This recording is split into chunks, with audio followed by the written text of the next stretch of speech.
정치톡 시작합니다. 명절 연휴가 되면 친지들끼리 모여서 가장 얘기를 많이 하는 게 차기 대선 후보가 누가 될 건지 이런 얘기들입니다. 특히 이번에는 6개월 뒤에 대선 전에 서울시장과 부산시장 보궐선거가 있는 이만큼 어떤 정치인들이 주인공이 될까 이런 얘기들을 많이 합니다. 이번에는 제 생각을 여러분들과 함께 공유해 볼까 합니다. 대선이 2022년 3월이니까 1년 6개월 남았습니다. 서울시장과 부산시장 보궐선거는 내년 4월이니까 꼭 6개월 뒤입니다. 부산시장, 서울시장 보궐선거를 거쳐야 하는 만큼 이번 대선의 가장 큰 변수는 이 보궐선거가 될 것 같습니다. 먼저 그래서 서울과 부산시장 선거부터 살펴보는 게 순서일 것 같습니다. 여러 가지 여론조사들을 참고하고 지난 총선 결과를 참고할 때 이 여론은 흐름이 중요하니까요.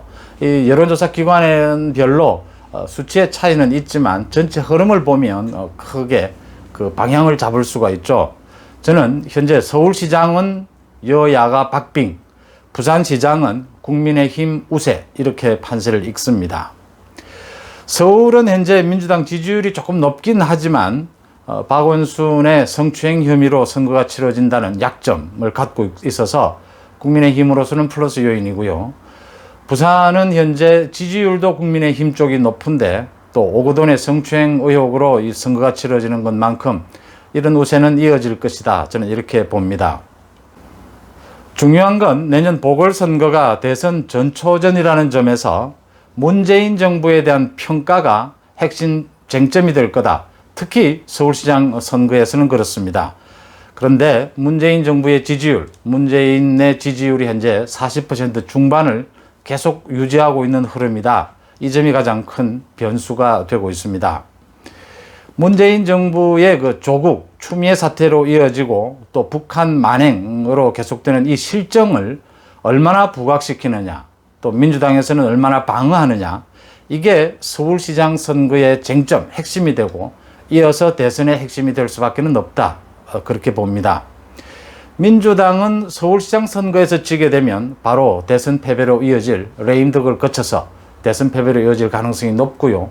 국민의힘에서는 서울시장 선거에서 이겨야 대선의 어떤 가능성을 보게 되고 만약 서울시장 선거에서 국민의힘이 지게 된다면 굉장히 어려운 형국이 될 것이다. 대선에서도 이렇게 봅니다.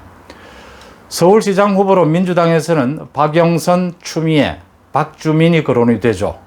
또 야당에서는 안철수, 윤희숙, 홍정욱이 거론이 됩니다. 국민의힘은 서울시장 후보 경선을 미스트롯 방식을 채택을 하기 위해서 지금 아주 구체적인 방안을 논의 중으로 알고 있습니다. 민주당 후보가 누가 되든 민주당에서는 문재인의 지지율을 얻고 가게 될 것입니다. 최소한 서울시장 선거까지는요. 국민의힘에서는 미스트롯 방식으로 후보의 경쟁력을 높여야 된다는 겁니다. 서울시장 선거의 핵심은 말씀드렸다시피 문재인 정부의 실정에 대한 공방전이 될 텐데요. 지금처럼 많은 실정에도 불구하고 문재인의 지지율이 유지된다면 야당으로서는 어려운 선거가 불가피합니다. 야당은 문재인의 지지율을 30%로 끌어내리는 것이 급선무입니다. 그 다음에 야당 후보의 지지율을 경쟁력, 지명도 이걸 높여야 하는 거죠. 부산시장 선거 잠깐 살펴보고 가면요. 국민의힘에서는 이진복, 이현주 전 의원들이죠. 박형준 전 의원이 아마 유력하게 보이고요. 민주당은 김영춘, 김혜영 전 의원들입니다. 김영춘은 지금 국회 사무총장입니다. 변성환 현재 부산시장 권한대행이 유력할 것으로 보입니다. 야당에서 거론되고 있는 현역 의원들의 등판은 아마 여건상 어려울 겁니다. 또 부산시장 선거에서 약간 우세를 하고 있기 때문에 현역 의원까지 등판을 시키기는 건 부담이 좀 많다 이렇게 보고요. 또 올드보이들의 이야기가 많이 나오는데 뒤에서 돕는 수준에 그칠 것이다. 저는 그렇게 봅니다. 부산시장 선거의 경우에는 여당이 오히려 이 후보의 경쟁력을 높일 방안을 아마 강구 중일 겁니다. 집권당인 만큼 지역 발전 공약 이런 것을 통해서 아마 여러 가지 방안을 국리 중으로 알고 있습니다. 이 부산시장 선거의 핵심은 부산시장 선거 단순하게 거기만 그치지 않는다는 겁니다. 이 후보 선출이 전국 여론에 미칠 영향을 봐야 되느냐, 이 부분이 문제가 됩니다.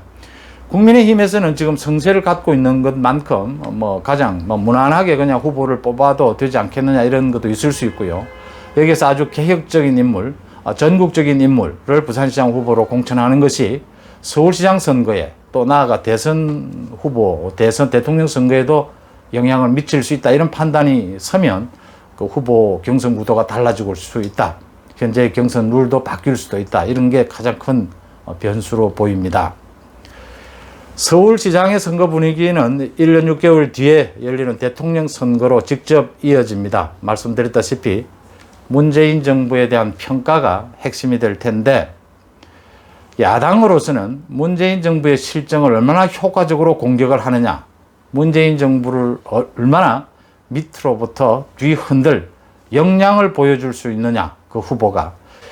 여당도 문재인 지지율이 흔들리게 되면, 지금처럼 유지하게 되면 얘기는 달라집니다만, 지금처럼 유지하게 된다면, 지금 절반 가까운 지지율이 유지가 된다면 사실은 야당으로서는 다음 대선 해볼 가능성이 어렵다, 저는 이렇게 봅니다. 근데 이 지지율이 30%대로 흔들리게 된다면 여당의 후보들의 생각도 많아지게 되죠. 지금 여당에서는 이낙연, 이재명, 김경수, 야당에서는 윤석열, 홍준표, 안철수가 유력하다고 저는 봅니다. 문재인 대통령의 지지율이 흔들리게 되면 누가 문재인 정부와 차별화에 성공할 수 있느냐가 여당 후보의 경쟁력을 결정할 거라고 봅니다. 저는 그래서 이재명이 가장 유력하다, 이렇게 봅니다. 지금 가진 실정으로 볼 때, 또 이 실정을, 이 국정의 방향을 문재인 정부는 바꿀 수가 없습니다. 문재인 대통령 자신이 지금 걸려있는 부분들이 많기 때문에요. 그렇다고 본다면 이 지지율이 그대로 유지할 수는 없다, 저는 그렇게 봅니다. 그렇다면 문재인 정부와 차별화에 성공하는 여당의 후보는 이재명이 가장 유력하다, 경쟁력 면에서 그렇다, 이래 봅니다. 자, 문제는 국민의힘 야당입니다. 윤석열, 안철수, 홍준표인데요.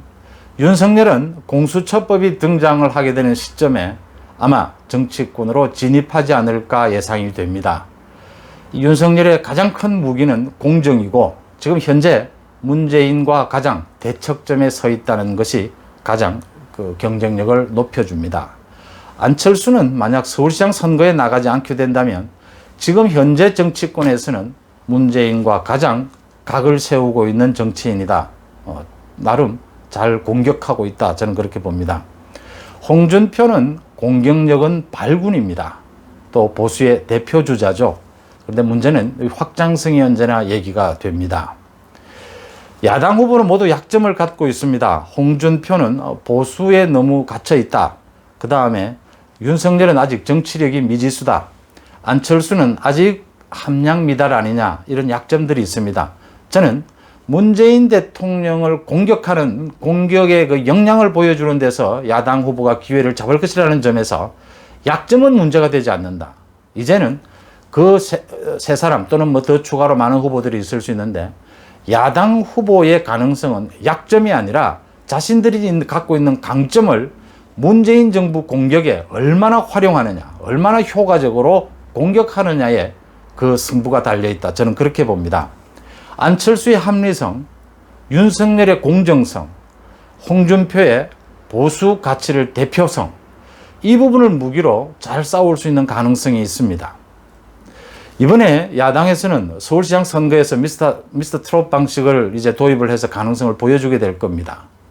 사실 아시다시피 지금 야당 후보들이 좀 별 볼 후보가 없다, 이런 말씀을 하시지만 미스터 트롯 방식을 통해서는 또 집중적으로 야당 후보가 나서게 된다면 전 국민에게 어필하는 데는 그렇게 많은 시간이 걸리지는 않습니다. 요즘 언론이 워낙 또 SNS를 통해서 많이 발달해 있기 때문에요.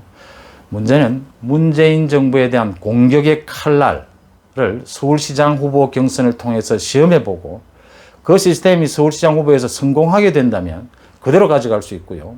실패하게 된다면 고쳐야겠지만요. 또 문재인 정부에 대한 실정에 대한 그 공격의 강도, 효율성, 이것도 서울시장 선거에서 시험해 볼 수 있다는 겁니다.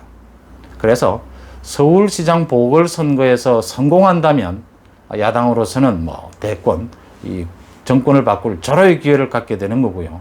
실패한다면 다시 원점에서 출발해야 하는 어려움이 있다, 이겁니다. 제가 보기에는요, 문재인 정부의 가진 실정에도 불구하고 국정의 방향을 바꿀 수 없다는 점에서 이 문재인 정부의 지지율은 유지되지 못할 것이다. 저는 그렇게 봅니다. 문제는 문재인입니다. 여든 야든 문재인 정부의 실정을 누가 넘어서느냐, 누가 효율적으로 극복하느냐가 다음 대선 후보를 결정짓는다. 저는 그렇게 봅니다. 여러분들 생각은 어떠신지 또 뭐 댓글을 통해서 또 여러분들과 함께 소통했으면 합니다. 고맙습니다.